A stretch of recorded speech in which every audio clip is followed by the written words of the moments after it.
Perfecto. Voy a abrir aquí la lista de participantes.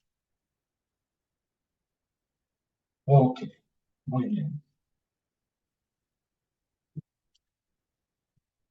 Vamos a intentar ponerlo acá en modo presentación. A ver si nos funciona bien.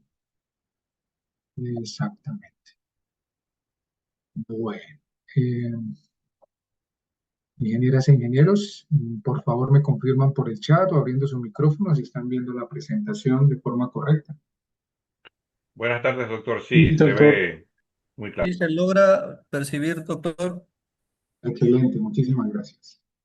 Bueno, entonces el día de hoy vamos a hacer una introducción a este mundo de los soles parcialmente saturados, sobre todo intentando justificar el por qué nos interesa darle una mirada y tener una visión del comportamiento de estos materiales.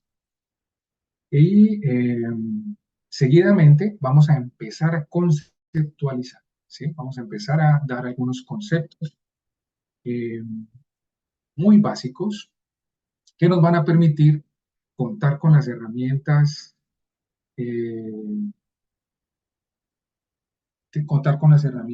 para que podamos trabajar en esta condición. Dice Cristian que vamos a encender la cámara. Voy a intentar conectarme desde el celular, a ver si lo logramos, porque en este computador no lo tengo, ¿ok?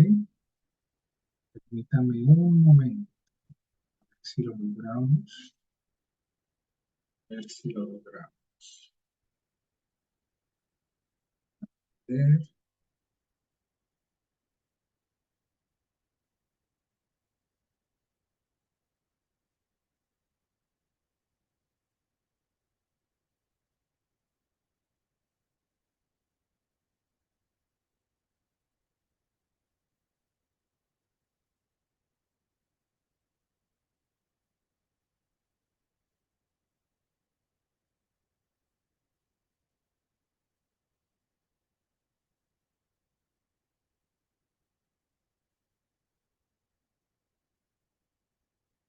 permítame un momento.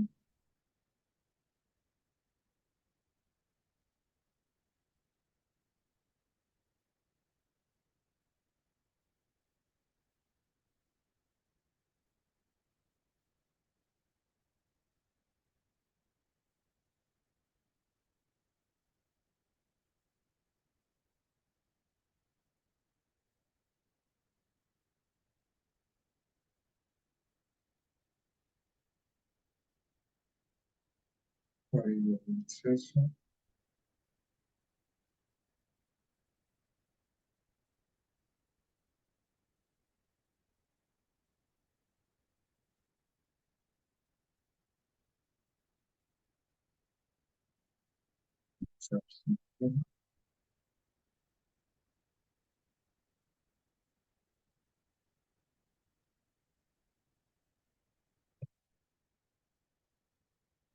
Ok, vamos a ver.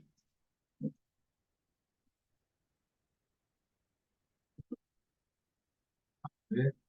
Recording in progress.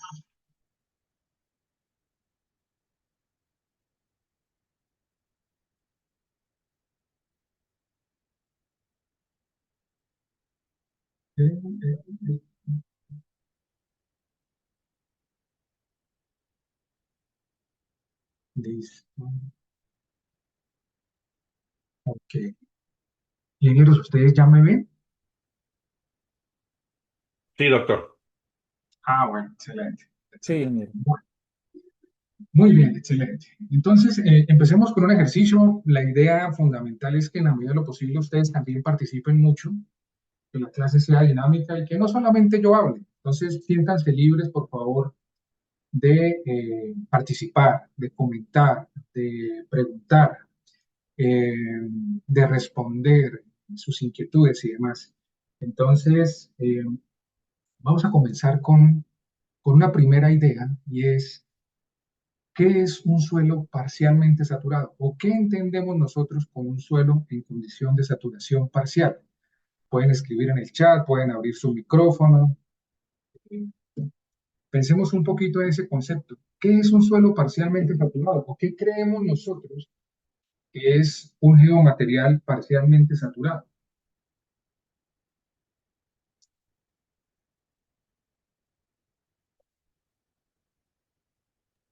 Los escucho, los leo. Buenas noches, doctor. Muy Porque, buenas noches. porque los poros del suelo no están completamente llenos de agua. Exactamente, ingeniero Daniel. Ese es un concepto bastante interesante, ¿cierto? El ingeniero José dice que presenta un cierto contenido de humedad. Es correcto también, ¿sí? Es correcto. Entonces, recordemos algo muy sencillo. Recordemos esas relaciones de fase que por allá nosotros vimos en algún momento en nuestro curso de mecánica de suelos, ¿cierto? Y que nos decían, existe un concepto que se llama las relaciones de fase que fundamentalmente es un modelito físico que tenía principalmente tres componentes. Vamos a ver si me permite aquí rayar. Ese modelito físico tenía tres componentes fundamentales. Vamos a ver si me permite hacer aquí.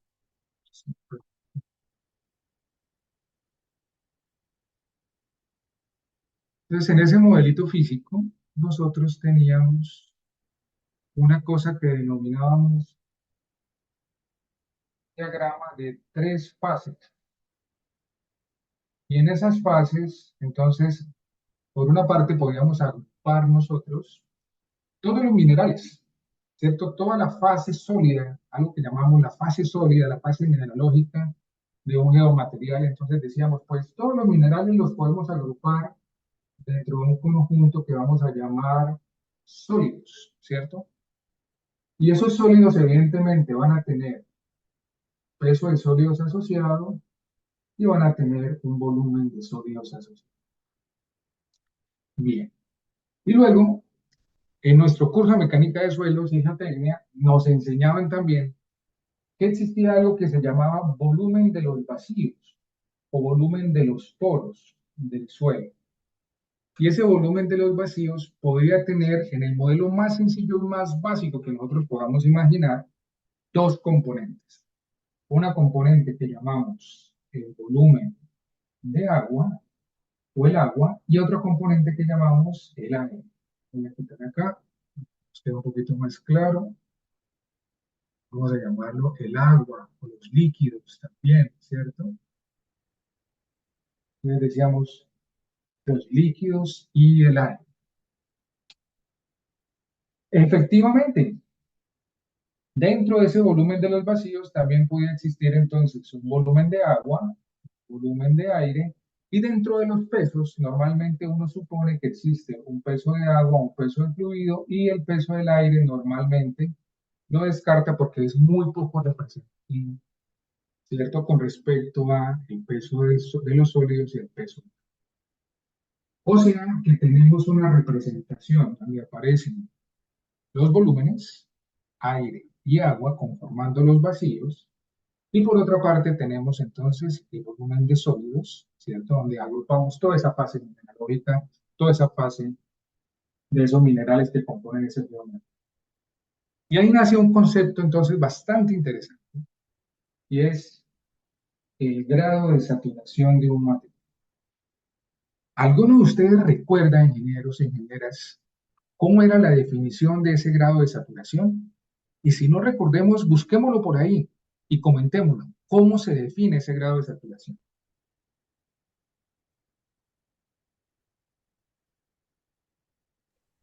Es el volumen del agua sobre el volumen de vacíos.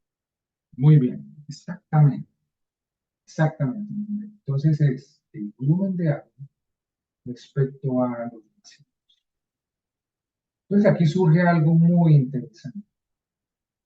Si en este sistema, de este modelito que nosotros tenemos del suelo, ¿cierto? Donde agrupamos los sólidos, el agua, el aire, pueden existir cosas incluso más complejas, ¿cierto? Pueden existir, por ejemplo, contaminantes, lixiviados, geles, pueden haber cosas mucho más complejas, pero quedémonos por ahora con este modelo básico, ¿cierto? Para empezar a recordar y para empezar a entender el comportamiento de los geomateriales. Con el grado de saturación, que es una relación entre volúmenes, entonces nace un concepto bastante interesante y es, ¿qué pasa si dentro de los poros del suelo, como mencionaba ahorita uno de ustedes, todos los vacíos están llenos de agua? Es decir, el volumen de agua sería exactamente equivalente al volumen de los vacíos. En esa condición, donde todos los poros, ¿cierto?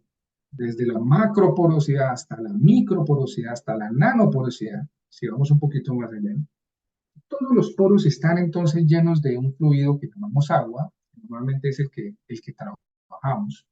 El volumen de agua se iguala al volumen de los vacíos. Y sucede algo interesante, esa cosa que nosotros llamamos grado de saturación, ¿cierto? Ese nuevo parámetro que estamos definiendo y que estamos recordando, entonces sería exactamente igual a 1. Y en ese sentido, entonces, llamamos a los suelos o llamamos al geomaterial o le damos un adjetivo a ese geomaterial y decimos, ese geomaterial está en una condición de saturación total, ¿cierto? Decimos, el material está en una condición de saturación total. Vamos al otro extremo y les pregunto a ustedes, ingenieros e ingenieras, ¿qué pasa si el volumen de agua tiende a cero? Es decir, si logramos tener la capacidad de quitar toda el agua del sistema, de ese volumen de referencia que nosotros estamos analizando, ¿cierto? Y solamente nos queda un volumen de aire asociado. Entonces, ¿cuánto daría el grado de saturación? El grado de saturación tiende a cero. Muy bien. Entonces, exactamente, el grado de saturación en el otro caso extremo, si el volumen de agua tiende a cero, el grado de saturación también tiende a cero. Entonces, como adjetivo, nosotros podríamos decir, ese material está completamente seco. Voy a colocar ese seco acá entre comillas, porque después vamos a ver que, por ejemplo, los materiales arcillosos, los limos, o sea, dependiendo de la configuración estructural de los materiales, a veces guardan cierta cantidad de agua que llamamos agua absorbida, o sea, agua a nivel micro y nanoestructural, y que en muchas ocasiones es difícil sacar, ¿sí? Pero en un material ideal, donde el volumen de agua sea cero, el grado de saturación entonces es cero, y por lo tanto, llamamos a ese material seco.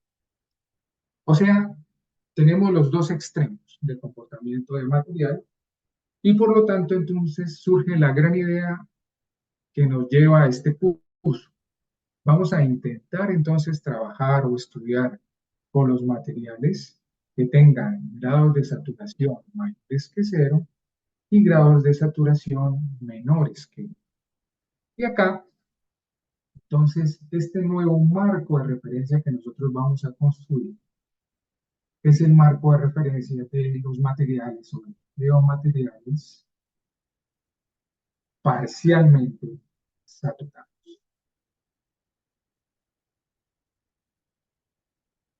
Entonces, definición básica. ¿Qué es un suelo parcialmente saturado? Bueno, es aquel cuyo grado de saturación es mayor que cero y menor que 1. O sea, que existe una fase aire, existe una fase de líquido, y que entran, vamos a ver que van a entrar ahí en una cierta competencia esa fase de aire y fase de líquido. En cierta manera, vamos a descubrir ahora, un poco más adelante, que incluso el hecho de llegar o estar muy cercanos a grados de saturación cercanos a 1, ¿cierto? Esa condición de grados de saturación cercanos a 1, es bastante interesante porque existe un cierto valor de presión, vamos a llamarlo por ahora presión, en el cual el aire logra entrar en los poros. Es decir, dentro de un proceso de desaturación, va a existir un cierto valor de presión, que vamos a llamar valor de entrada de aire, y que está relacionado entonces con esa capacidad de entrar el aire dentro de los poros del suelo y generar ese efecto, un efecto que nosotros más adelante vamos a denominar succión. O, en otras palabras, si queremos verlo de una manera más científica, vamos a definirlo como un potencial matricial y un potencial total. Pero bueno, ya iremos construyendo entonces esa serie de comportamientos en el material. Entonces, muy bien, tenemos un marco de referencia. El marco de referencia es este. Materiales que tienen grados de saturación mayores que 0 y menores que 1. En la mecánica de suelos clásica, ustedes en sus cursos de geotecnia, normalmente el enfoque, los ensayos de laboratorio, el estudio de la resistencia, el estudio de la consolidación, en general, cuando hablamos de materiales naturales, ¿cierto? Normalmente están dentro de un marco de referencia donde se supone o se analiza el estado de saturación total del material. O sea, normalmente en laboratorio, cuando ustedes hacen ensayos de corte directo, ¿cierto? Cuando hacen ensayos de consolidación, cuando hacen ensayos triaxiales, siempre hay una fase que llamamos fase de saturación del material, ¿cierto? El material tiene que estar saturado. Eso es lo que normalmente nosotros vemos en la mecánica de suelos clásica, en la geotecnia clásica. Pero eso tiene una razón de ser. O sea, ¿por qué clásicamente hemos estudiado los materiales saturados? ¿Alguno de ustedes tiene una hipótesis? ¿Por qué será que siempre hemos estudiado estos materiales saturados o en condición de saturación total? Y los materiales parcialmente saturados o así medio sequitos los hemos dejado un poco por fuera del camino. ¿Por qué será? ¿Tienen ustedes alguna hipótesis? Los escucho, ingenieros, los leo.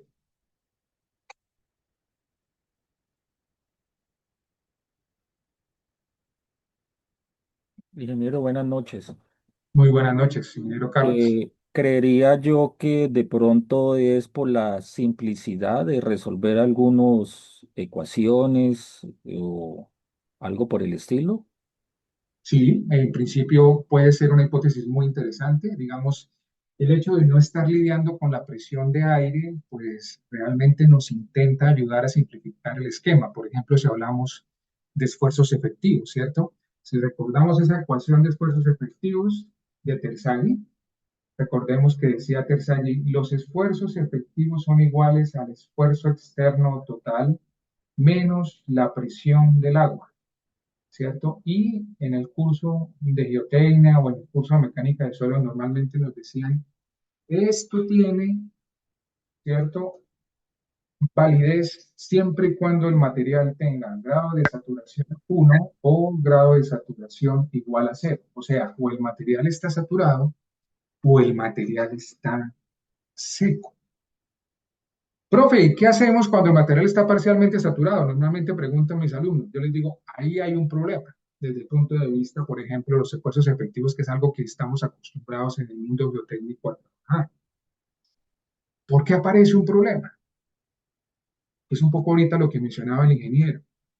Aparece un problema porque resulta que cuando aparece el aire y entra a jugar dentro de los poros del suelo con el agua, aparece una nueva variable. Y esa nueva variable se llama succión. Voy a colocarla aquí debajo del título de introducción. Y voy a colocarla por ahora de forma general. Después la vamos a discretizar un poquito. Aparece un fenómeno de succión y ese fenómeno de succión, ahí les voy comentando, puede ir desde pequeños kilopascales hasta incluso megapascales. En el caso, por ejemplo, de los materiales arcillosos o en el caso de las condiciones ambientales. Entonces, es una variable que es muy difícil de ingresar, por ejemplo, dentro de la ecuación de esfuerzos efectivos del suelo. Entonces, como decía el ingeniero, es muy probable que haya un tema de simplificación, de intentar simplificar. Sí, es una de las razones, ¿cierto? Es una de las razones.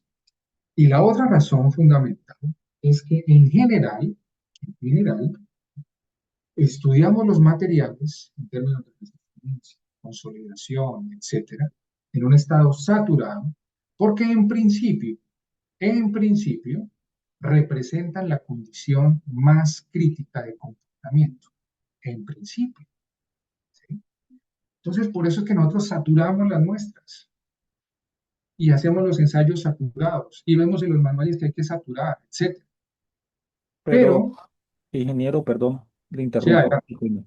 Pero digamos que ese criterio que usted nos manifiesta sería válido siempre y cuando en las condiciones del terreno también se encuentren en esas mismas condiciones, ¿no?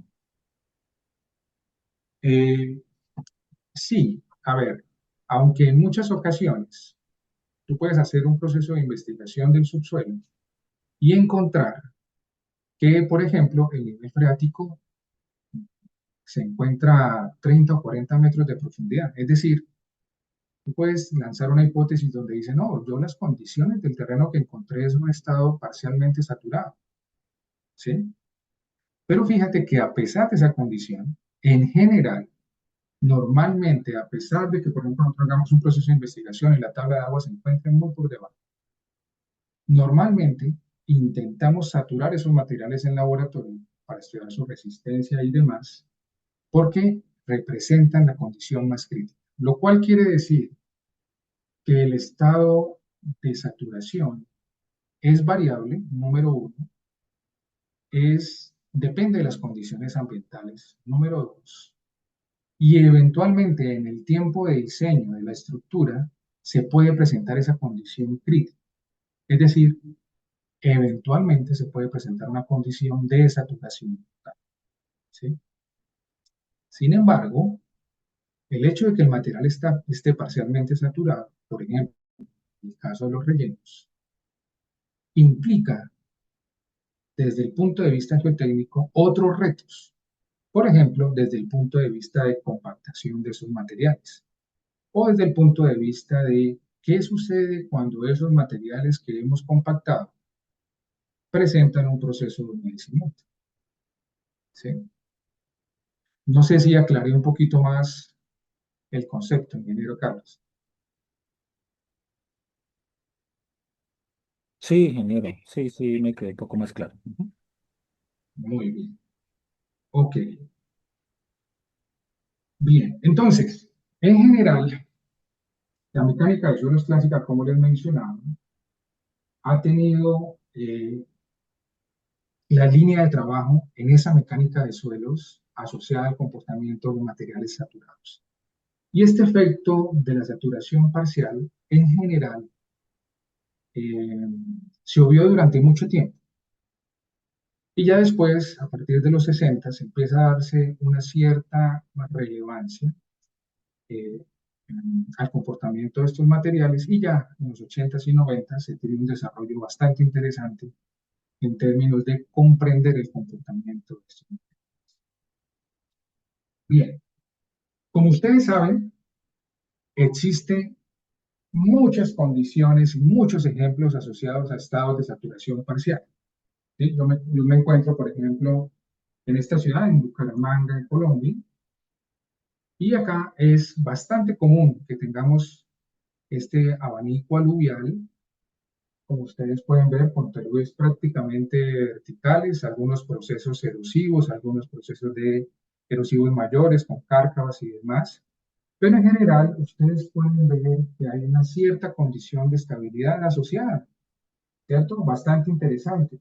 Y como ustedes pueden ver, esos materiales no se ven saturados. Esos materiales justamente se encuentran en esa condición de saturación parcial. Entonces hay algo interesante con estos materiales que están en estado de saturación parcial. Y es que en principio uno puede lanzar una hipótesis de que estos materiales parecen, parece que resistieran un poquito más. Fíjense ustedes, incluso logramos unos ciertos taludes verticales que si uno los mete dentro de un modelito numérico y demás, entonces parece que a pesar de que hay unos granulares, hay una condición de materiales mezclados, finos, granulares, etcétera, ¿no? Tenemos una cantidad de cosas en términos de fase sólida importante, el hecho de que no haya agua parece que favorece el comportamiento de esos materiales.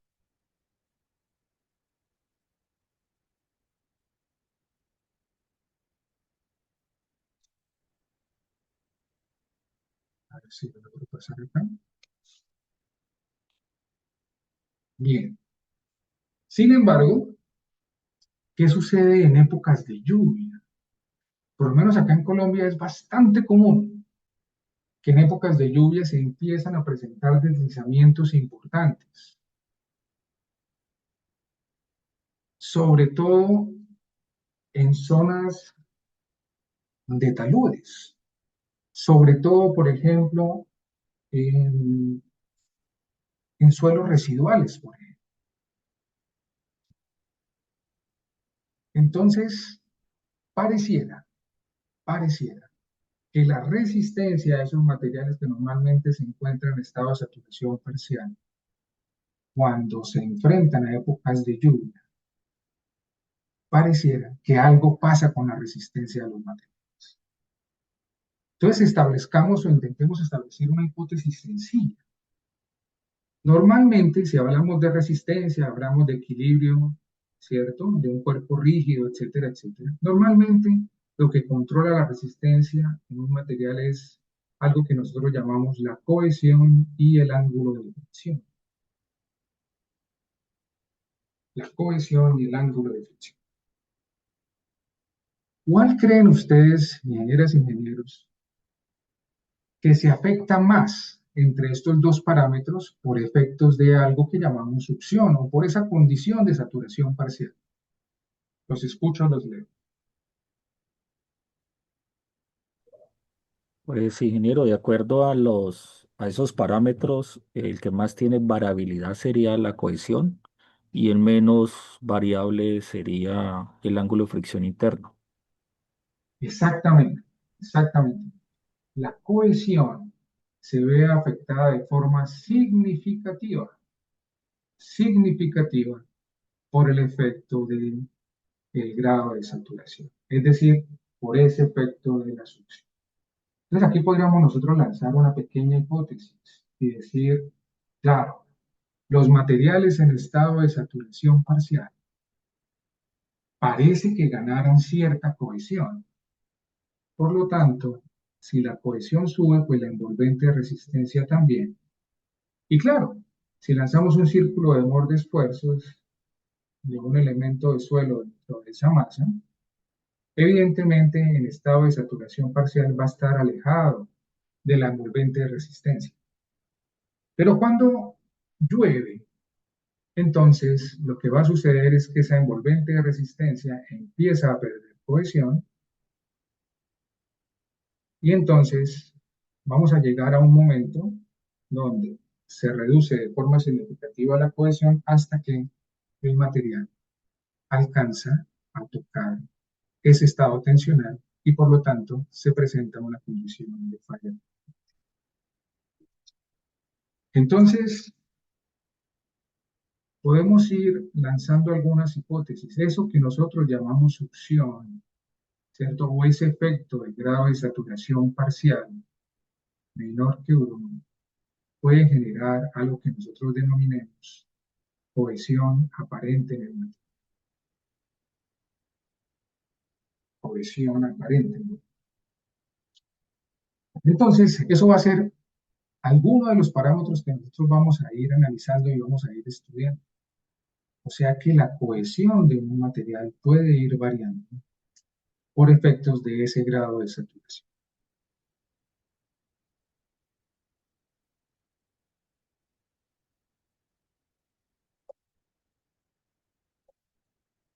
Bien, algunos ejemplos adicionales.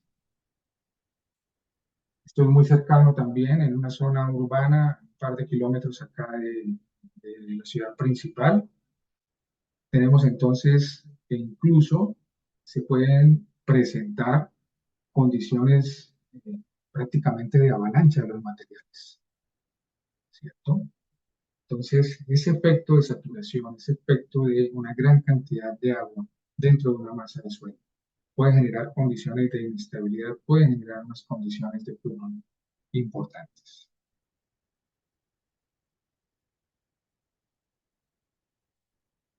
Como siempre, ustedes como ingenieros van a tener que lidiar con condiciones de estabilidad. ¿Cómo estabilizamos eso? ¿Cómo manejamos el agua? ¿Cierto?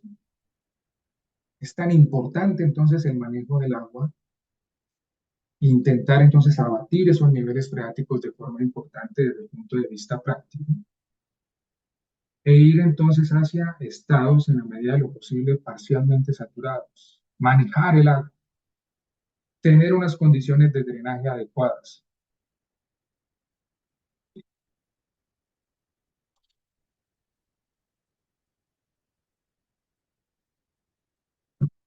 Existen gran cantidad de ejemplos relacionados con estos procesos de inestabilidad. Es decir, que es algo que nos debe llamar la atención y es algo en lo que nosotros debemos pensar en términos de aplicaciones de esta serie de conceptos que nosotros vamos a ver. En algunas ocasiones no se generan procesos de inestabilidad per se o superficies de rotura. En algunas ocasiones hay fenómenos un poco más asociados al estado de fluencia del material. Es decir, a ese estado donde el material, a una condición de esfuerzo constante, presenta deformaciones. Y eso puede estar asociado a diferentes estados. Pueden haber efectos viscosos, pero por otra parte, pueden presentarse cambios volumétricos asociados a procesos de hinchamiento y retracción. Es decir, que cuando estamos hablando de materiales cuyo grado de saturación cambia, y sobre todo asociados a materiales arcillosos, es decir, a suelos finos, pues se puede presentar una condición de este estilo.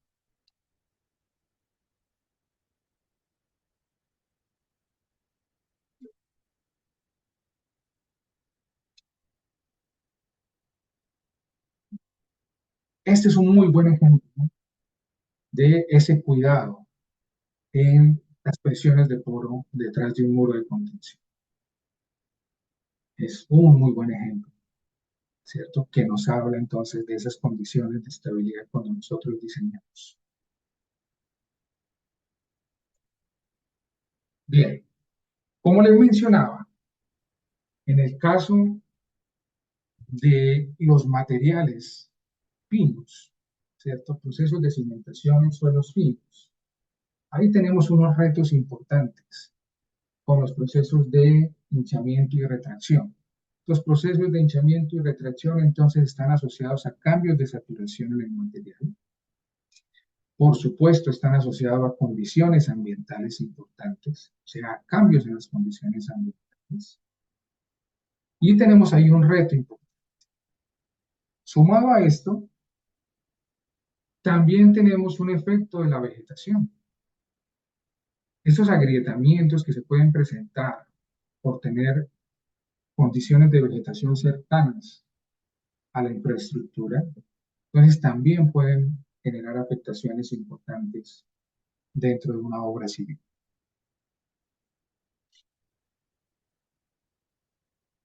Muy bien.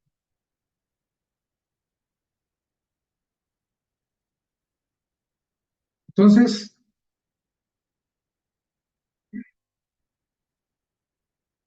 tenemos unas condiciones bastante interesantes y tenemos algunos materiales que son particulares. Por ejemplo, los loes, los limos yesíferos, algunos suelos residuales tropicales, ¿cierto? Que tienen algún grado de cementación y que por efectos de la entrada del agua pueden verse afectados, pueden perder dramáticamente esa condición de cementación de forma dramática. Y pueden generar algo que nosotros vamos a empezar a denominar, más adelante hablaremos en detalle de ello, que vamos a denominar fenómenos de colapso. Este colapso, fundamentalmente, en mineros, está asociado a los procesos de humedecimiento del mar.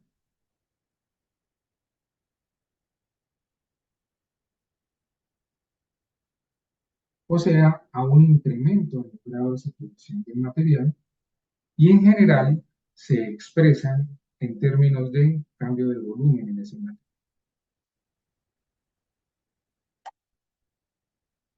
Entonces, aparece algo nuevo, algo que nosotros no habíamos visto en la mecánica de suelos clásica. Aparece entonces ese concepto de colapso que puede estar asociado en algunos materiales, ¿cierto?, a esa pérdida de la condición estructural, del marco estructural del cual está compuesto el elemento de suelo.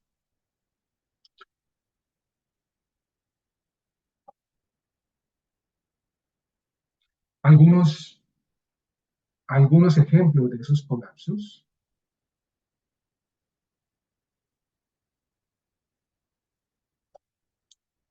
Esto es en Lleida, en Cataluña.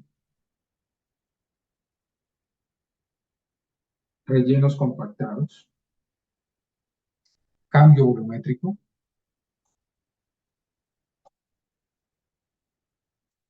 Bien. ¿Por qué se presenta este fenómeno? Entonces, hay algo interesante acá. Normalmente están asociados a una condición de alta porosidad o procesos de pérdida de sedimentación en algunos materiales. En general, en los materiales compactados se deben fundamentalmente a esta alta porosidad durante los procesos de compactación. ¿Cómo se traduce esto fundamentalmente? Vamos a hacer aquí una curva de compactación. Vamos aquí a colocar el contenido de humedad en porcentaje y aquí vamos a colocar la densidad Z.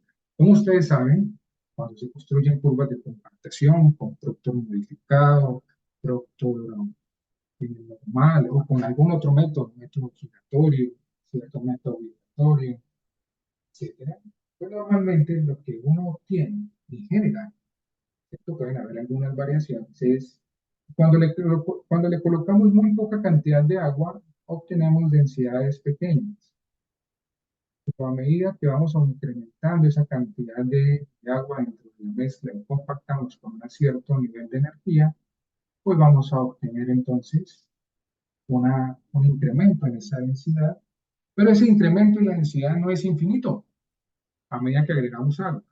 Existe una cierta condición a partir de la cual si agregamos más agua dentro del sistema, entonces la densidad seca vuelve a caer. Recordemos un poquito esta definición. Esto es peso de sólido sobre volumen total. Entonces aquí sucede algo interesante. En algunas ocasiones, cuando desde el punto de vista constructivo no logramos llegar a esta condición que llamamos acá contenido de humedad óptimo para obtener la densidad seca máxima, es decir, cuando desafortunadamente en campo nos quedamos en esta zona con muy poca cantidad de agua, baja densidad, pues esto va a implicar que la porosidad del material sube. Y acá, en general, nosotros después vamos a ver algunos análisis de distribución de tamaño de poros. Pero acá, en esto que llamamos nosotros rama seca, en la rama seca, normalmente desde el punto de vista de distribución de tamaño de poros, generamos macroporosidades. En otras palabras, vamos a generar tamaños de poro muy grandes. Y esos tamaños de poro muy grandes son los más susceptibles a fenómenos de colapso por humedecimiento.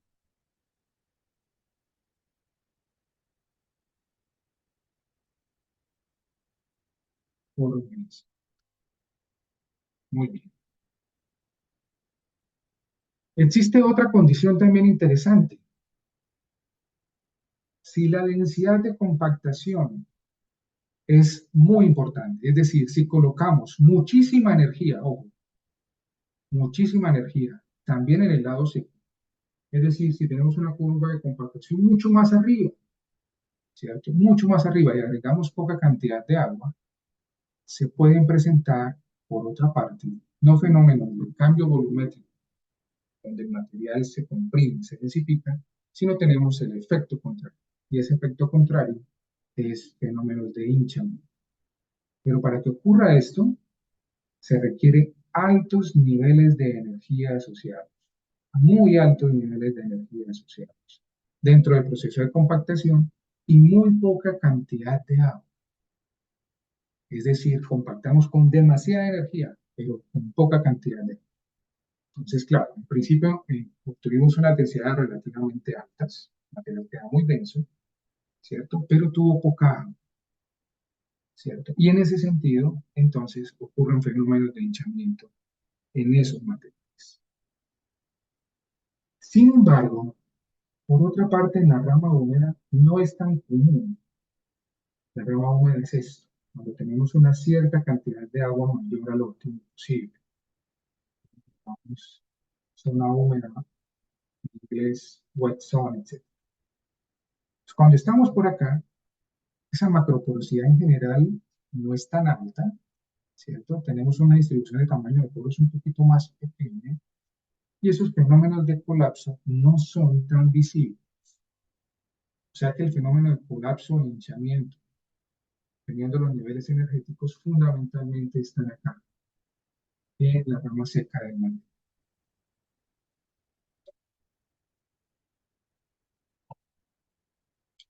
Bien, algunos ejemplos de fenómenos de colapso, fundamentalmente se dan en rellenos mal compactados, en este caso, ¿cierto? Bajo nivel de energía, por poca cantidad de agua, lo pueden observar fácilmente. Bien. Y acá hay otro ejemplo interesante que después ustedes analizarán con mucho más detalle. Esto es un terraplén en el tren de alta velocidad de Madrid-Sevilla. Hay un artículo bastante interesante que después compartiremos para que ustedes hagan un análisis. Y por acá, como ustedes pueden ver, aparecen las condiciones de precipitación de lluvia mensual. Y por acá aparecen en el tiempo, como ustedes pueden ver, unas tasas de asentamiento. Miren ustedes lo interesante. Después de que en general llueve un poquito más, esas tasas de asentamiento intentan subir. Pero acá sucede algo muy interesante entre el año 95 y 96. Lluvias muy importantes, tasa de asentamiento muy importante. Volvemos a tener aquí entre 96 y 97 lluvias muy importantes, tasas de asentamientos muy importantes. Casi en el 98, lluvias nuevamente muy importantes, tasas de asentamiento bajita. Entonces, condiciones de colapso, pero claro, aquí ya cuando llueve por tercera vez de forma impresionante, el fenómeno de colapso no se presenta. ¿Por qué? Porque el material fundamentalmente ya ha realizado su cambio volumétrico correspondiente y ya no tiene para dónde más colapsarse. Fíjense ustedes que esto es unos procesos de desplazamiento, unos procesos de asentamiento a carga constante, simplemente por el efecto hidráulico que tenemos, ese efecto hidráulico que genera una pérdida entre los contactos de las partículas en esos macroporos y un deslizamiento entre esas agregaciones de partículas que nosotros tenemos en el material. Profe, Adelante. eh, digamos que bajo ese análisis que hace de esas gráficas, también digamos que se podía intuir que cuando se realizaron esos terraplenes se analizaron bajo condiciones saturadas, digamos que para el ensayo de consolidación, ¿verdad? Siendo así, se determinaron unos parámetros, digamos cohesión, ¿sí? Que Sí, bajo ese sustento que nos acaba de describir, se nota que la condición más crítica fue o es la que realmente se da cuando se instaló bajo las condiciones de épocas de lluvia, como la acaba usted de sustentar, ¿verdad? sí, ahí tengamos en cuenta que recordemos que en estos materiales que compactamos, y aquí voy a mencionar algo que nos da un poquito más de luces. Aquí hay algo bastante interesante que vale la pena mencionar. Cuando nosotros tenemos los materiales compactados, aquí tenemos esa curva de compactación asociada. Voy a pintar dónde está el grado de saturación 1, es decir, dónde está el material en estado de saturación total. El material está en estado de saturación total conceptualmente, ok, vamos a pintarlo acá, SR igual a 1, o sea, aquí los materiales estarían saturados. Con lo cual, en los procesos de compactación, siempre los materiales, o fíjate, fijémonos una cosa acá, el estado óptimo del material, donde obtengo la mejor estructura del material, está en un estado de saturación parcial. O sea, que esa humedad óptima asociada a un peso unitario seco máximo, en general está asociada a un grado de saturación, o sea, el material no está lleno de agua. El material tiene un grado de saturación que en general puede estar entre un 80 y un 90%. CSR es entre 0.80 hasta aproximadamente 0.9 como valores de referencia. O sea, el material tiene un grado de saturación alto, pero el material no está compactado. Con lo cual,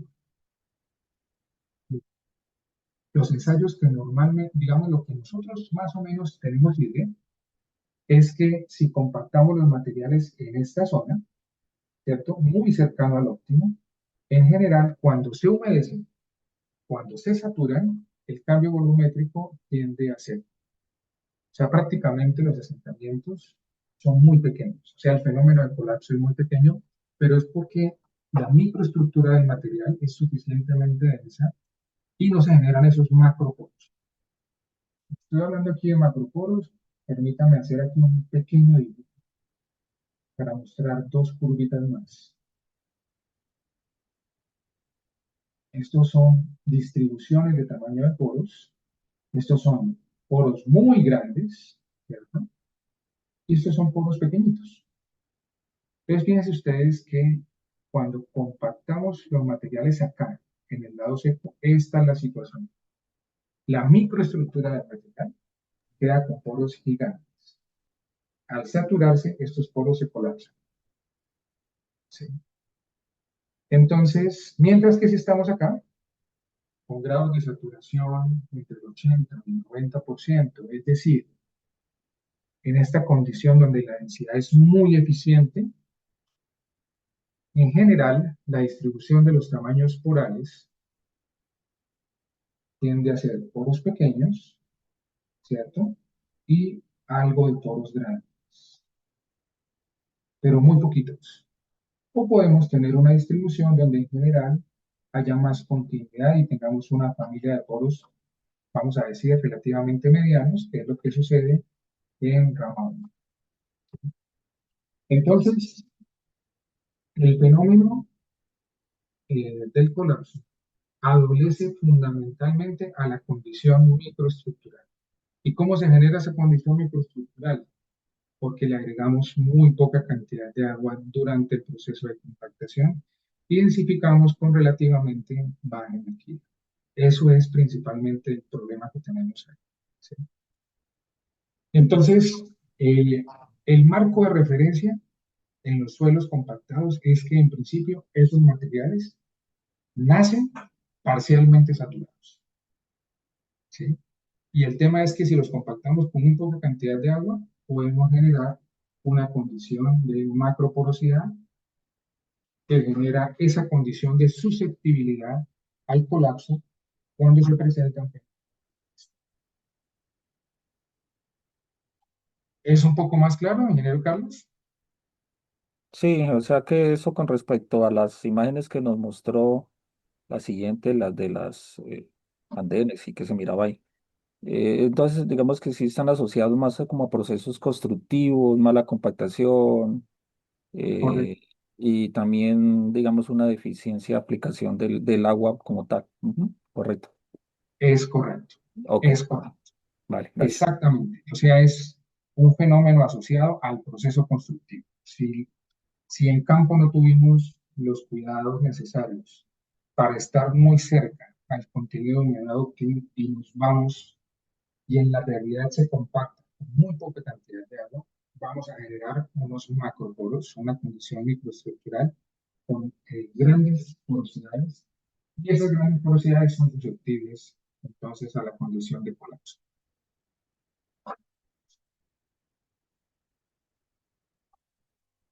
En muchas ocasiones, entonces, como ustedes pueden ver, esos fenómenos de colapso van a generar asentamientos, eso también es bastante común en presas, ¿cierto?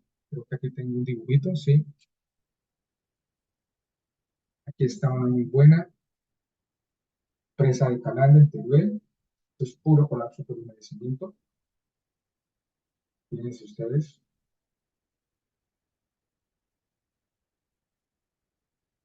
Aquí tenemos uno muy bueno, presa San Martín de Ocelo. Todos estos niveles de colapso bastante importantes dentro.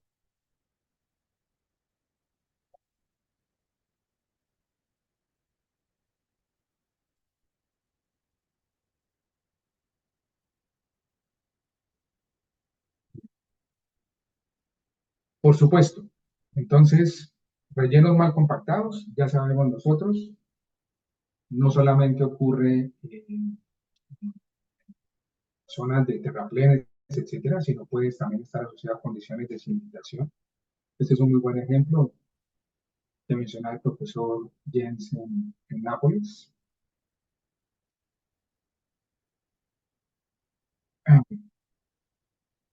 También cuando, y aquí nos salimos un poco de la mecánica de suelos clásica y vamos al mundo de las rocas, también pudiéramos tener entonces una condición de rocas expansivas que cuando entran, en el caso por ejemplo de la tubería, entran en contacto con condiciones ambientales, esos procesos, esas condiciones ambientales pueden cambiar entonces la condición de succión y el grado de saturación de esas rocas.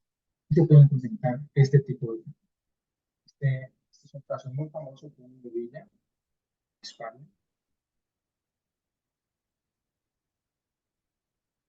Y luego vamos a salirnos un poquito de lo clásico y vamos a mostrar un ejemplo un poco más Profe, interesante desde el punto de qué vista. pena, Sí, es que adelante. se te está yendo un poquito el audio.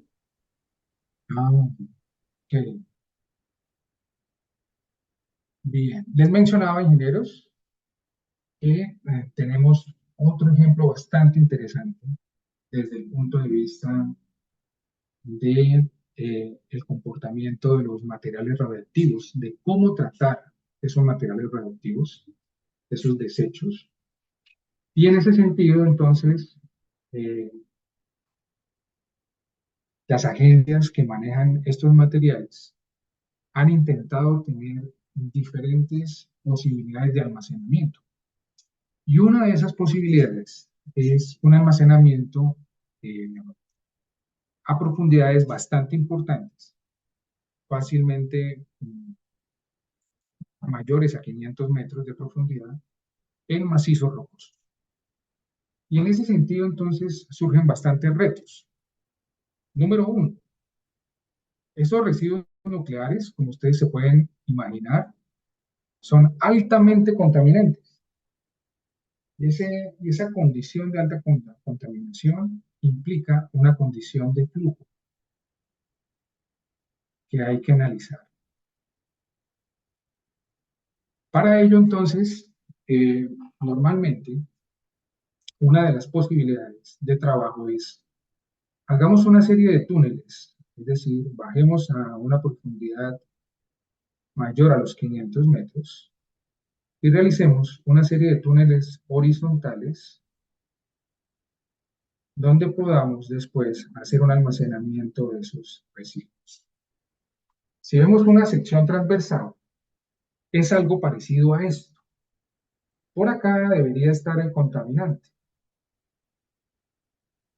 Y ese contaminante, en principio, debería tener unos primeros recubrimientos con materiales de baja permeabilidad, ¿sí?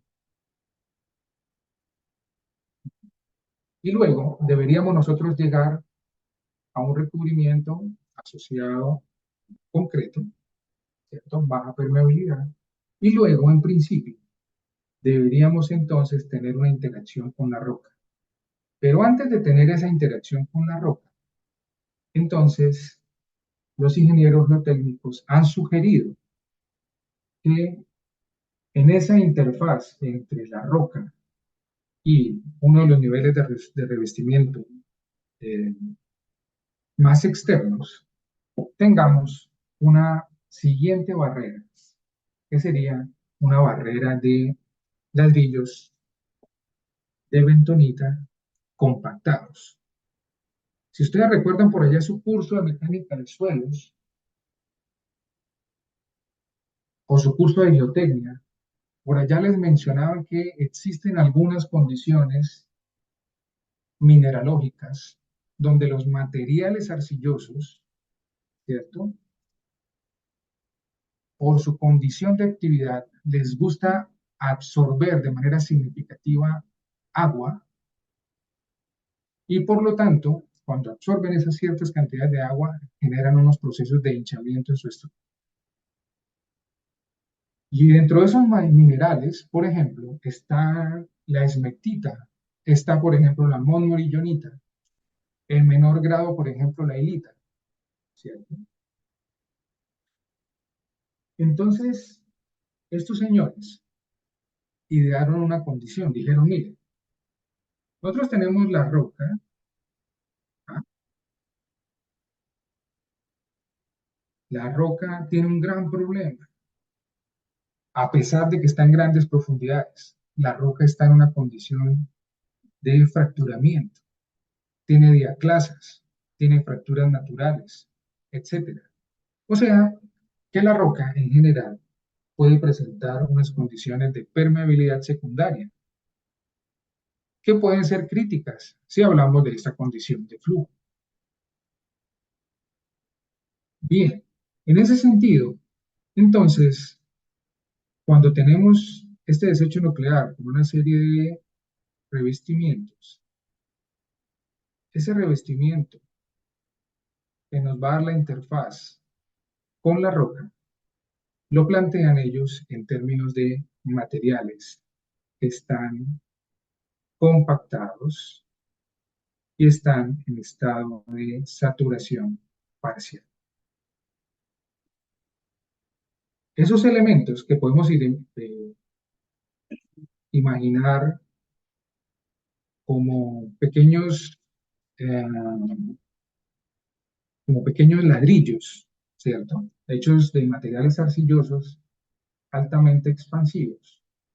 Entonces, van a ser esa última barrera entre el revestimiento del contaminante y la roca.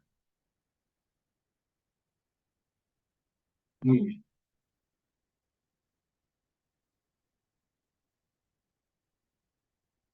En ese sentido, entonces, surge algo bastante interesante y es, ok, está muy bien. Nosotros tenemos una condición donde vamos a colocar estos materiales arcillosos parcialmente saturados, limitando el contaminante y la roca.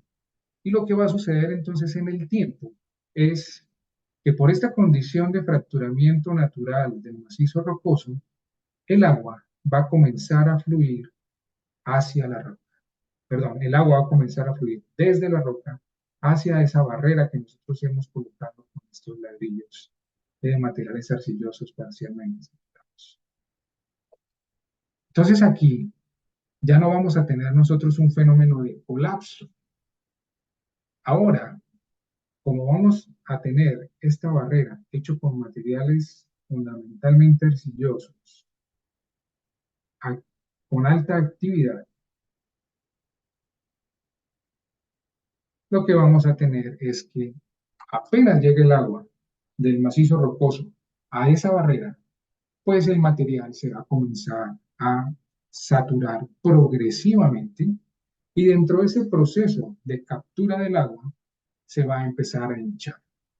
Y con ese proceso de hinchamiento de todos estos bricks que nosotros tenemos acá, de toda esta barrera de bloques arcillosos, pues ese proceso de hinchamiento lo que va a generar es una especie de sello entre el material contaminante y la roca. O sea, que en general, cuando estos materiales se saturen, ¿cierto? Vamos a tener entonces ese efecto de hinchamiento, ese fenómeno de presión de expansión, vamos a tener baja permeabilidad, porque los materiales arcillosos en general tienen muy baja permeabilidad, y lo que vamos a hacer es reducir, ¿cierto? La tasa de flujo que va a tener el contaminante hacia el macizo rocoso. Y la idea fundamental es que el tiempo que tarda el contaminante en salir desde los diferentes revestimientos hasta lograr llegar al macizo rocoso sea por lo menos, ingenieros e ingenieras, mayor a 1000 años. Esto, por supuesto, es el nivel de seguridad que se debe tener para el tratamiento de estos desechos radiactivos, dado que eventualmente van a poder viajar hacia la superficie.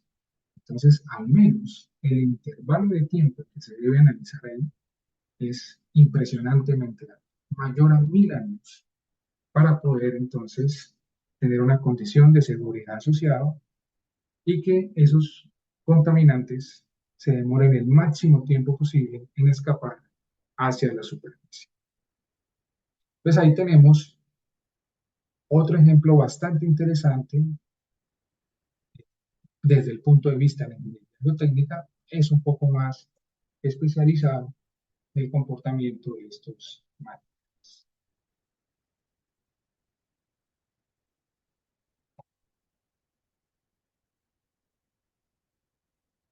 Bien, vamos a ver.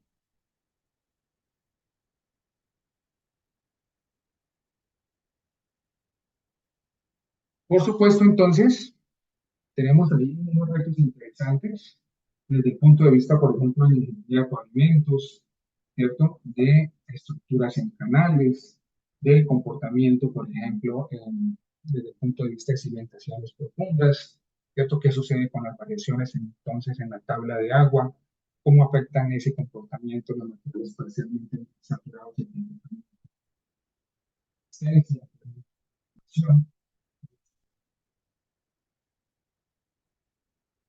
ingenieras y ingenieros, con esto entonces terminamos introducción. ¿Les parece si hacemos un break y continuamos en unos 10 minutos? Sí, ingeniero, no hay problema. Está bien, está Ok, bien. Sí. bueno, perfecto. Entonces vamos a hacer un pequeño break y continuamos. Muchas gracias.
¿Comenzamos, ingenieros?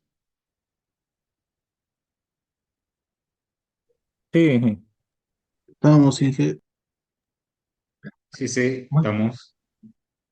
excelente. Entonces, eh, vamos entonces a empezar a conceptualizar algunos de los parámetros que nos van a ayudar a entender y a fundamentarnos en esta serie de conceptos hacia la mecánica de suelos parcialmente saturados.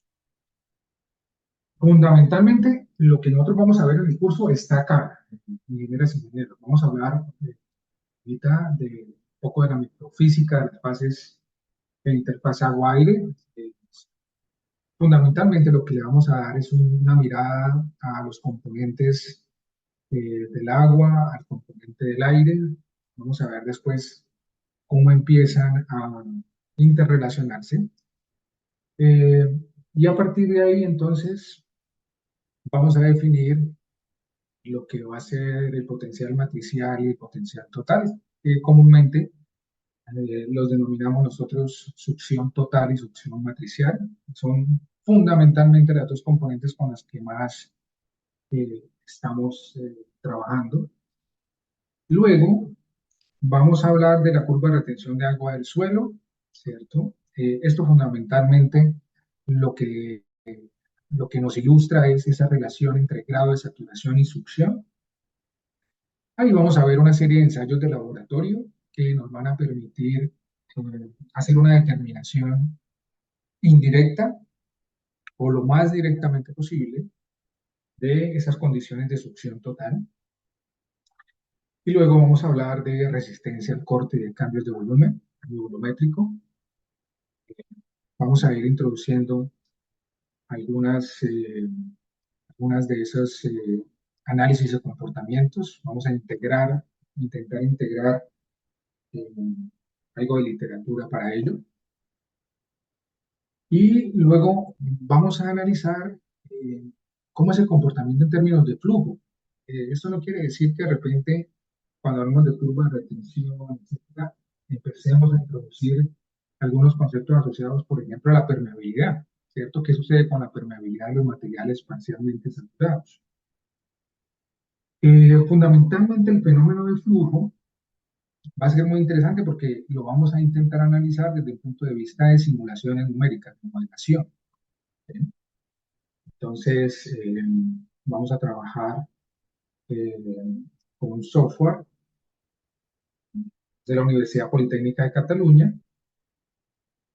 Ahorita les voy a mencionar, si nos queda algo de tiempo, si no mañana, les voy a mencionar cómo pueden ir descargando el software y demás, y podemos ir aprendiendo cómo integrar. Realmente son dos software, uno que hace el cálculo completo, otro que es un visualizador. Entonces nos ayuda a hacer análisis de preproceso, llamar al software que hace el trabajo fundamental y luego visualizar resultados en un postproceso.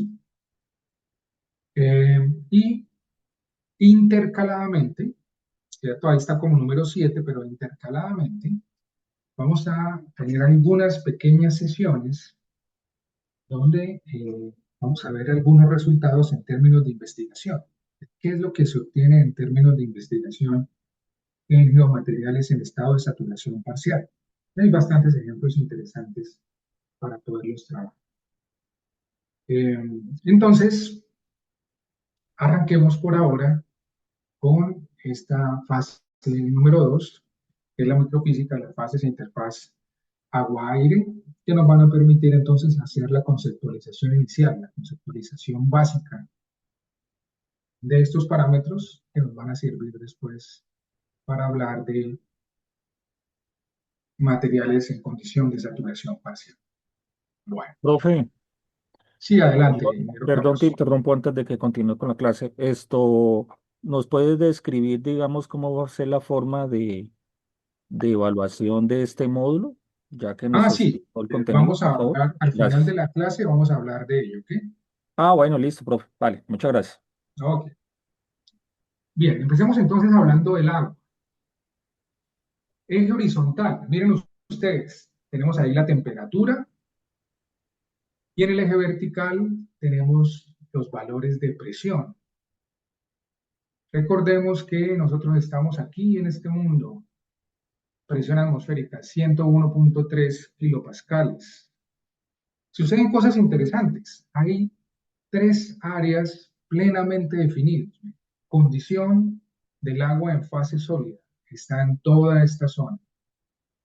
Luego aparece esta curva de fusión que separa estados de comportamiento sólido y líquido. Y luego aparece esta curva bastante interesante, miren, curva de vaporización, limitando estados del agua en estado líquido y gaseoso, en estado de vapor. Luego aparece aquí un punto bastante interesante, algo que llaman los investigadores punto triple, ¿cierto? Unimos entonces, bajo esta condición de presión, 0.61 kilopascales, 0 grados centígrados o 0 grados Celsius, aparece ese punto triple donde confluyen, ¿cierto? La curva de fusión, la curva de vaporización y la curva de sublimación. Entonces el agua, como ustedes saben, va jugando entre esos estados dependiendo de las condiciones de presión y temperatura. ¿Eso qué quiere decir? Que pueden existir algunas combinaciones que llamamos combinaciones miscibles, es decir, combinaciones amigas. Puede aparecer entonces aire disuelto en agua, hasta un 2% del volumen de agua. Puede aparecer vapor de agua presente en el aire, es decir, moléculas de agua en una fase gaseosa. Entonces, este tipo de cosas son bastante interesantes, porque después vamos a ver que al final, desde un punto de vista un poquito más científico, el análisis de la succión se puede llevar a una cosa que vamos a denominar fracciones másicas. Y esas fracciones másicas tienen mucho que ver con una cosa que se llama humedad relativa, que es algo que nosotros conocemos, es algo que nosotros sentimos, porque eso está en el ambiente, ¿cierto? Pero que está muy ligado a la condición de algo que vamos a denominar succión total o potencial total. Bien, entonces solamente recordar eso. Hay unas cosas interesantes dentro del efecto del aire disuelto sobre la densidad del agua. Fíjense ustedes que en general no hay variaciones importantes de la cantidad de aire disuelto dependiendo entonces de la temperatura del material en general. Y eso es bastante interesante porque eso nos ayuda un poquito, ¿cierto? Número uno, a que no cometamos errores de forma impresionantes al no tener en cuenta estos fenómenos, ¿cierto? Y por otra parte, a trabajar de una manera más práctica. Es fundamentalmente lo que nosotros queremos en la vida diaria, en la vida como consultores, ¿cierto? En la vida como expertos. Bien, también hay que tener en cuenta que esa densidad del agua puede verse afectada. Ya sabemos que por condiciones de temperatura, pero también por condiciones de presión. Entonces, también pueden existir algunas variaciones de esa densidad del agua por efectos de la presión a la que esté sometido. Muy bien. Hablemos ahora un poquito del aire, ¿cierto? Lo que nosotros imaginamos como aire, pues realmente tiene toda esta cantidad de componentes interesantes. Fíjense ustedes, aparece el nitrógeno con un porcentaje altísimo, 78.08%. Muy probable en nuestra mente aparece una condición donde el oxígeno, ¿cierto? Nos dice el aire, pues eso debe ser oxígeno. Pues no. Fíjense ustedes que el nitrógeno tiene un componente muy importante. Tiene una densidad que es 1.25 kilogramos metro cúbico, nada mal. Nada mal. Fíjense ustedes el oxígeno, el otro componente en segundo lugar, el más abundante, ¿cierto? Con una densidad de 1.42. Y el resto tenemos entonces toda esta cantidad de componentes que conforman eso que nosotros llamamos la fase gaseosa. Muy bien. Entonces, introduzcamos un concepto que nos va a ayudar a entender una de esas componentes de la succión. Esa componente de la succión la vamos a denominar condición de capilaridad o vamos a denominarla succión capilar. Y tenemos un ejemplo bastante interesante. Miren ustedes, aquí dos partículas unidas por una especie de membrana, ¿cierto? Donde aparece el agua. Y donde aparece también el gas o el aire, ¿sí? El gas o el aire. Fase sólida, agua formando meniscos y una fase gaseosa. Se puede demostrar, aquí está, por aquí aparece el grado de saturación, 1 menos el grado de saturación del gas. Aquí recordamos la porosidad, que es la porosidad total, el volumen de los poros o el volumen de los vacíos respecto al volumen total, ¿cierto? Ya nosotros dedujimos un poquito qué era el grado de saturación y hablamos de volumen de agua respecto al volumen de los vacíos. Y ya sabemos nosotros que estamos en un marco de referencia donde el grado de saturación es mayor que 0 y menor que 1. Bien. Entonces aquí hay otro efecto interesante. Ahorita mencioné una cosa que llamábamos meniscos. Vamos a volver un poquito. Miremos esos meniscos cómo son de interesantes. Tienen cierta curvatura, tienen cierta condición de adhesión,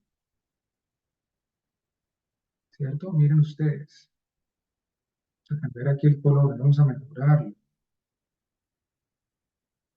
Tienen una cierta condición interesante, una cierta curvatura. El modelito lo muestra. Aparecen esos meniscos. O sea, en el contacto entre las partículas, el agua y el aire, entonces se forma una especie de membrana. Y esa especie de membrana está asociada al siguiente concepto. El siguiente concepto es la tensión superficial. Entonces, la tensión superficial, como lo muestra el animalito, fíjense ustedes que lo que nos está diciendo de manera práctica es, hombre, el agua tiene una cierta cohesión entre moléculas, ¿cierto? Permite cierta tracción, permite cierto nivel de tensión, cosa que no es tan fácil de imaginar, ¿cierto? Pero es una condición de este material que nosotros estamos analizando. Y aparece algo interesante, fíjense ustedes, esa tensión superficial es una función de la temperatura del agua. A mayor temperatura, menor tensión superficial. Y tiene cierta lógica. Evidentemente, si la temperatura sube, pues las moléculas que conforman el agua, esos puentes de hidrógeno y demás, pues van a tender a separarse y esas moléculas van a tender a romperse. Pues es lógico entonces que la tensión superficial se reduzca de manera, en principio, significativa. Que uno se pone a pensar, miren ustedes, a 100 grados centígrados, la tensión superficial es de 58.8 mililitros por metro. O sea, todavía es relativamente importante y ahorita vamos a hablar un poquito de eso. Entonces, punto clave, la tensión superficial. ¿Dónde aparece la tensión superficial? Aquí aparece la tensión superficial. Fíjense ustedes este modelito que tenemos acá. Aquí tenemos esa membrana idealizada.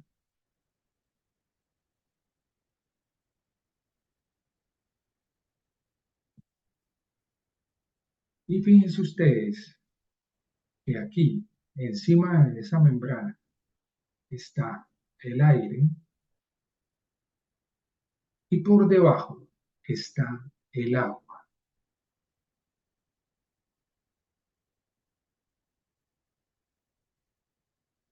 El agua. Oye, miren ustedes, es como si pusiéramos a competir la presión de aire y con la presión del agua. Parece que en cierta forma el aire le ganara a la presión del líquido. Fíjense ustedes que genera entonces esa membrana, tiene esta curvatura, ¿cierto? Tiene esta concavidad. Y fíjense ustedes que ahí el agua es como si estuviera perdiendo la pelea. O sea que en ese balance o en ese intento de balance entre la presión del gas y la presión del líquido, pareciera que estuviera ganando, ¿cierto? Fuera más representativo la presión del gas. Por otra parte, aparece aquí algo muy interesante. Y aparecen estos dos vectores que tenemos acá, que no es nada más y nada menos que es la tensión superficial que nosotros tenemos. Entonces ahí aparece algo bastante interesante, y es esa membrana, entonces en principio está en equilibrio, ¿cierto? Y si nosotros suponemos entonces que esto es un tubo capilar, entonces permítanme aquí hacer un dibujito, a ver si lo logramos. Y si ahora vemos la membrana como desde la parte superior, entonces fíjense ustedes que sosteniendo el equilibrio de esa membrana estaría toda la tensión superficial alrededor de este perímetro. ¿Qué quiero decir con eso? Quiero decir entonces es que las componentes verticales de esa tensión superficial deberían estar ayudándonos a generar el equilibrio. O sea, en otras palabras, si nosotros tenemos acá la tensión superficial y la multiplicamos, ¿cierto? Vamos a denominar, si este es beta, vamos a llamar este ángulo teta. O sea que la tensión superficial por el coseno de teta para que nos dé las componentes verticales, y si eso lo multiplicamos por el perímetro, que sería 2 por pi por el radio, ¿cierto? Entonces esa sería la fuerza que estaría generando la tensión superficial alrededor de ese menisco que nosotros estamos analizando. Y por otra parte, hacia abajo, debería estar actuando sobre esta área, ahorita voy a explicar un poquito eso, sobre esta área equivalente, debería estar actuando esa diferencia de presión entre la presión gas y la presión de líquido. Voy a anotarlo por acá. Delta U debería ser la diferencia entre la presión de gas y la presión de líquido.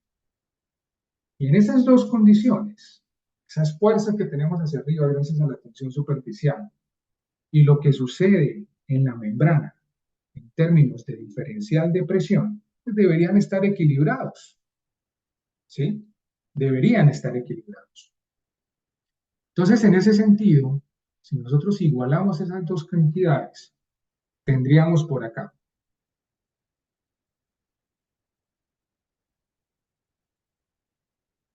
la tensión superficial multiplicado por el coseno de teta, multiplicado por 2 por pi por el radio, y eso debería ser igual a delta U, que es el diferencial de presión. La presión de gas y presión de líquido, multiplicado por pi por el radio al cuadrado.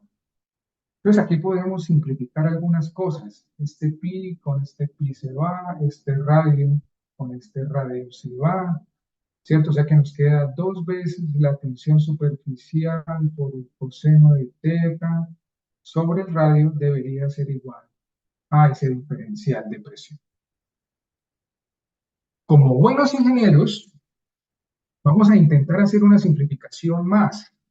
Si suponemos el coseno del ángulo teta, es decir, si la tensión superficial está casi que muy verticalizada, es decir, que el ángulo que tenemos ahí es muy pequeñito, tiende a ser Entonces, ese diferencial de presión nos daría 2 veces la tensión superficial sobre el radio.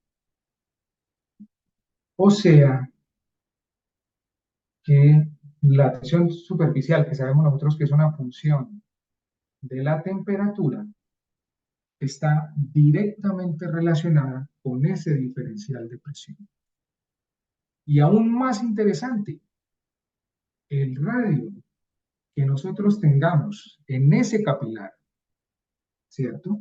Actúa de forma inversamente proporcional al valor de ese delta de presión. O sea que si el radio es muy grande, si el radio de curvatura que nosotros tenemos es muy grande en ese menisco, ese diferencial de presión es muy pequeño, ¿cierto? Pero si el radio es muy pequeñito, el diferencial de presión es muy alto. Pues este diferencial de presión, ingenieras e ingenieros, que acabamos de definir aquí como esa competencia entre la presión del gas y la presión del líquido, es lo que se denomina succión capilar. Entonces, a esto lo vamos a denominar succión capilar. Entonces, la succión capilar es una función fundamental de la tensión superficial, que depende de la temperatura, ¿cierto? Y del radio de curvatura que nosotros tengamos en el menisco. O sea que la succión capilar está directamente relacionada a la distribución de los tamaños porales que nosotros tengamos en un elemento biotécnico. O sea que la succión aparece como una consecuencia de la interacción aire, agua y poros. Aire, agua y poros. Son los tres fundamentos para hablar de ese primer término que llamamos succión capilar. Bien.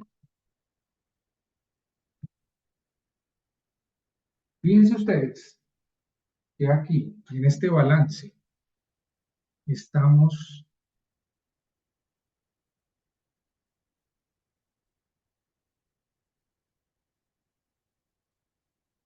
acuñando de una vez una de las componentes fundamentales de la mecánica de suelos parcialmente saturados. Entonces, aparece esa variable adicional que normalmente no se tiene en cuenta en el mundo de los suelos en estado de saturación total o cuando el material está completamente seco. Los meniscos aparecen solamente cuando el material está en condición de saturación parcial.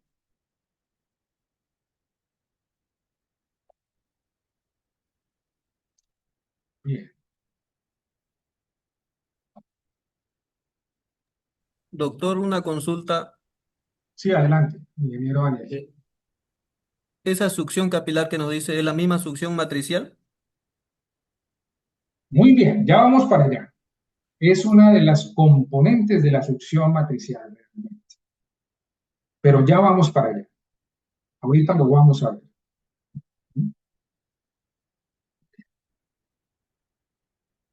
A mí me gustaría dejar esto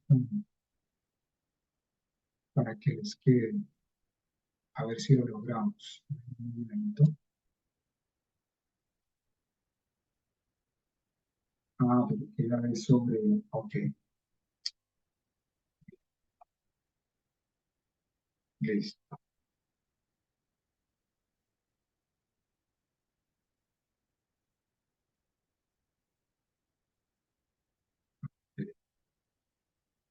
Para que les quede en la diapositiva, me tocaría hacerlo sobre la diapo. Permítanme un momento, porque si no, no les va a quedar en la diapo.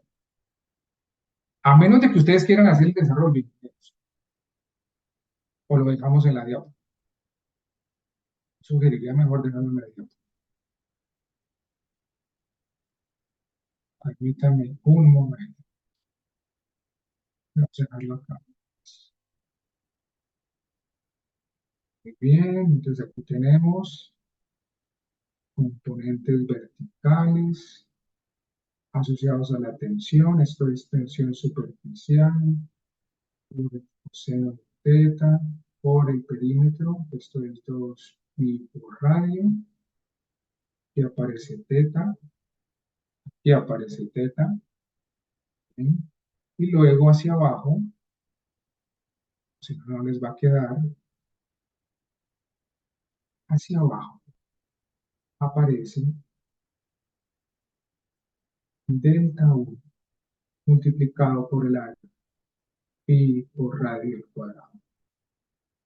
Listo. Y estos dos componentes deben estar asociados. Tensión superficial por coseno de teta por 2pi por radio debería ser igual a delta U por pi por radio al cuadrado. Pi lo cancelamos acá, radio acá se va con este. Aquí delta U es igual a la tensión superficial por el coseno de teta sobre el radio. Si coseno de teta tiende a 1, por lo tanto teta tiende a 0, ¿cierto? Entonces delta U va a ser igual a 2 veces la tensión superficial sobre el radio. Pero ese delta de presión no es otra cosa que la presión de gas menos la presión de líquido. Acá nos queda entonces succión capilar.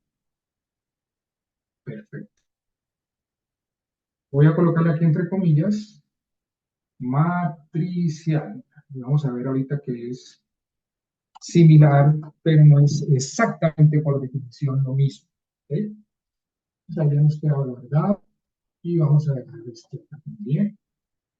Si queremos expresarlo en términos de altura capilar, también podríamos expresarlo. Aquí lo que tendríamos que hacer es un equilibrio, ¿cierto? Entre lo que es el peso de esta columna de agua que tenemos acá en este tubo capilar y las fuerzas que se ejercen hacia la parte superficial, ¿cierto? Ahí también tendríamos una posibilidad de análisis. Y lo podríamos hacer sin ningún inconveniente.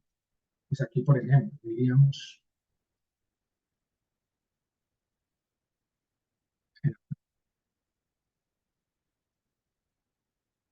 entonces acá tendríamos el tubo capilar y tendríamos el menisco.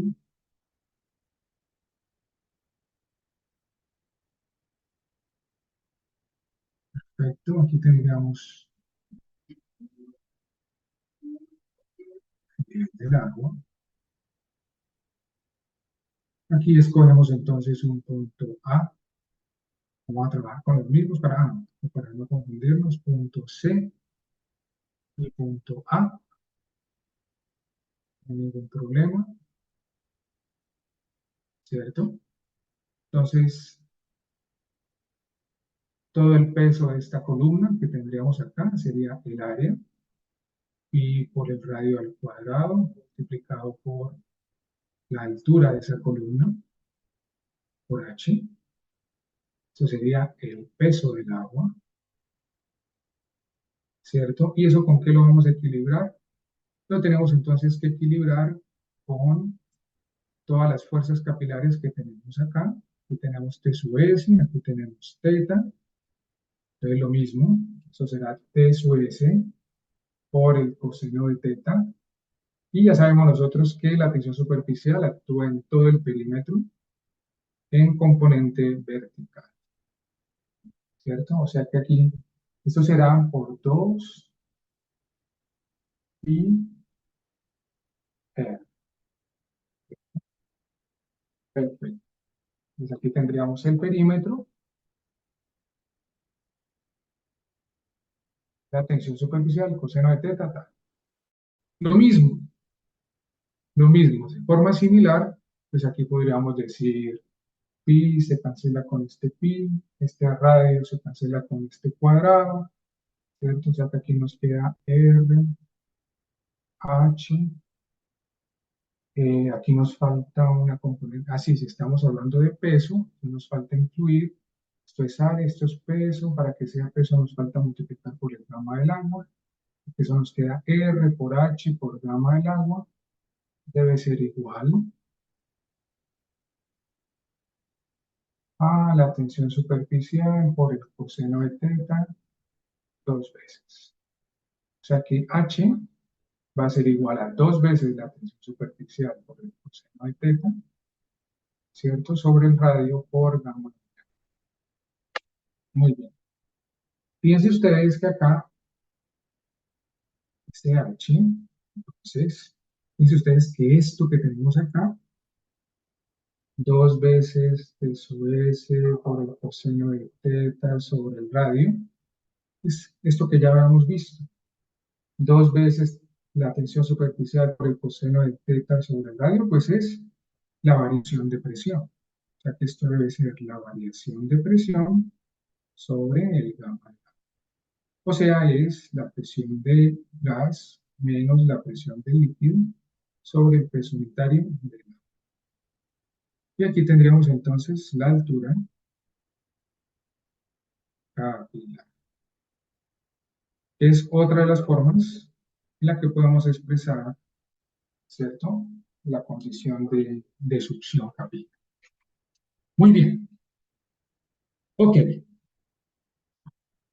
Ahora sí hablemos entonces un poquito de ese potencial matricial. Y vamos a intentar hablar entonces también de ese potencial total. Bien, y lo vamos a dejar como abrebocas porque ya nos queda poco tiempo y tenemos que hablar de cómo vamos a evaluar el curso.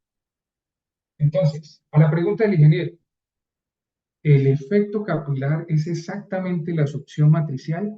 Casi. La verdad es que no.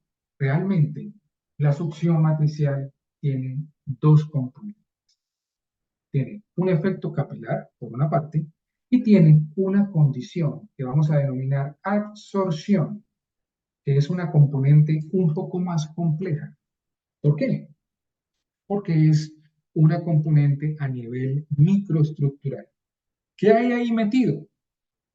Estas interacciones. ¿Cuáles interacciones? Fuerzas electrostáticas, fuerzas de Van der Waals, fuerzas de interacción molecular, puentes de hidrógeno, condiciones de ósmosis, interacciones superficies dipolo. O sea, ahí hay unas interacciones muy relevantes. La absorción es muy relevante cuando tenemos componentes microestructurales relevantes.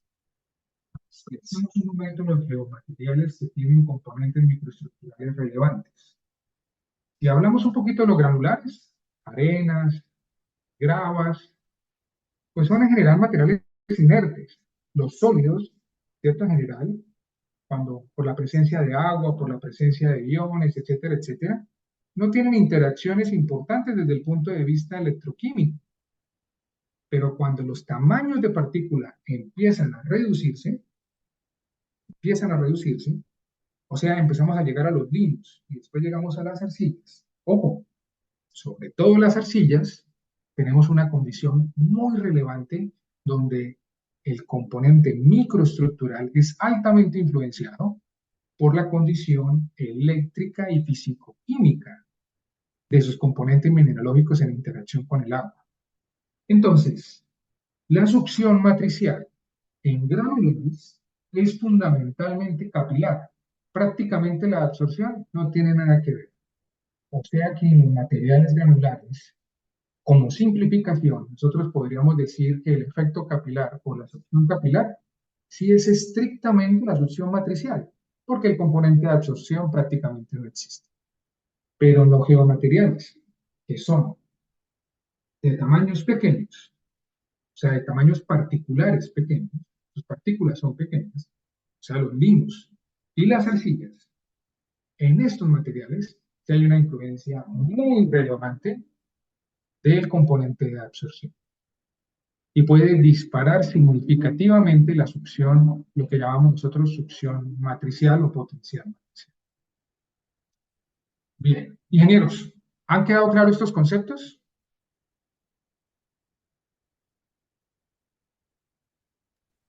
Sí, ingeniero, quedó claro. Ok, muchas gracias. Hablemos un poquito de la evaluación.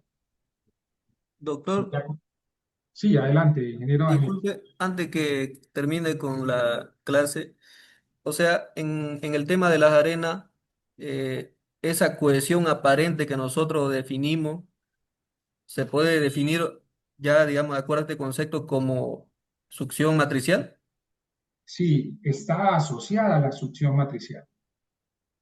Por eso es que se puede moldear las arenas cuando llegan a un cierto grado de humedecimiento, digamos, ¿no? Exactamente, por eso cuando uno va a la playa y los niños juegan con la arena, si le echan un poquitico de agua a esa arena seca, pueden construir sus castillos. Pero piensen ustedes que si saturan la arena, no hay nada que hacer. Y si la dejan completamente seca, también es muy difícil lograr cierta estructura, cierta cohesión. Entonces, la cohesión aparente está asociada a ese fenómeno de capilaridad en los granulares. Gracias. Bien, bueno, ok. Bien, entonces, ingenieros, hablemos un poquito de cómo vamos a llevar el curso.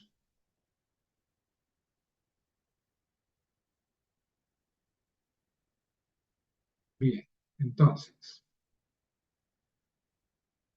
vamos a realizar una serie de talleres. Esos talleres van a tener un componente del 25%. Vamos a tener unos exámenes cortos. Son básicamente conceptuales. Vamos a intentarlos tener al final de cada semana. Creo que tenemos 4 semanas programadas o 5 semanas programadas. Vamos a intentar tener esos exámenes cortos, son conceptuales, un par de preguntas y salen. Ahí tenemos otro 25%, ¿cierto? Bien, vamos a realizar un podcast. O sea, ustedes van a hacer una presentación grabada. O sea, van a hacer una presentación de un tema específico. Va a ser muy interesante porque ustedes, como consultores y demás, siempre van a tener que estar expuestos a clientes que tienen que explicar cosas que a veces son muy complejas. Entonces toca intentar simplificarlas al máximo, pero sin perder un nivel técnico, ¿cierto?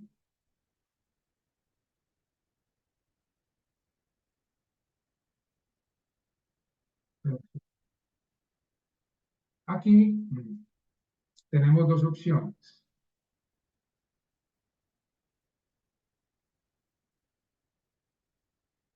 Pueden existir una serie de trabajos, estilo seminario, que podemos discutir con otro valor del 25%, o eventualmente, si ustedes prefieren, podemos hacer un examen final. Si hablamos de estos trabajos y seminarios, fundamentalmente es eh, lo que avancemos en modelación numérica, ¿ok? O sea, sería un complemento a estos talleres que estamos aquí realizando. O si prefieren, podemos hacer un examen final. ¿Qué les gustaría más, ingenieros? Esa modelación, Inge, Pues, sería con esos software que usted nos dijo. Sí, correcto. Sería mejor la modelación. Ok, ¿estamos todos de acuerdo, Modelación. ingenieros? sí, Sí, profe, sí, modelación. evaluación. Sí, de acuerdo con el colega. Sí, estamos de acuerdo. De acuerdo, ingeniero. Listo. De acuerdo, ingeniero. Perfecto. Profe, Entonces, una acá, pregunta. ¿Los talleres van enfocados a algún caso específico para solucionar, resolver, aplicado en la práctica, Inge? sí, mira, los talleres van a ir enfocados a cada uno de los temas conceptuales, vamos a ir dejando una serie de ejercicios. En la medida de lo posible, vamos a resolver una parte en clase y ustedes después los complementan, ¿ok? Entonces son ejercicios cortos, son una serie de ejercicios cortos para que ustedes vayan conceptualizando.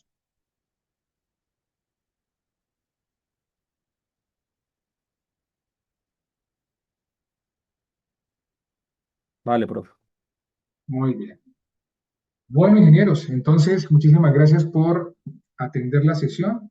Nos vemos entonces mañana. Muchísimas gracias. Doctor, el Sí, tema adelante. de los exámenes cortos, ¿eso se van a realizar durante la clase o posterior a la terminación de cada semana?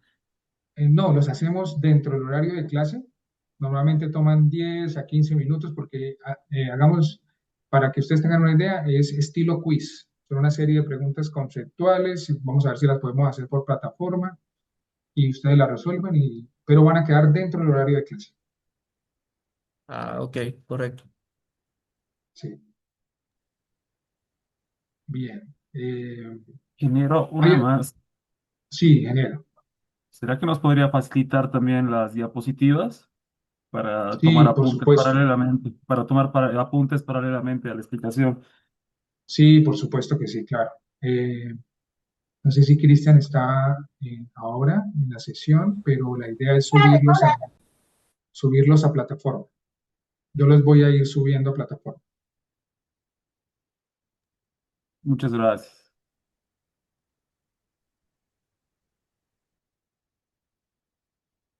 Bien. Bueno, ingenieros, pues muchísimas gracias y nos vemos entonces mañana. Que pasen una excelente noche. Buenas noches, doctor. Buenas Buenas noches, noches, doctor. doctor. Muchas Noches, doctor. doctor. Buenas noches. Muy buenas Buenas noches. noches, doctor. Hasta el Buenas día de mañana. noches.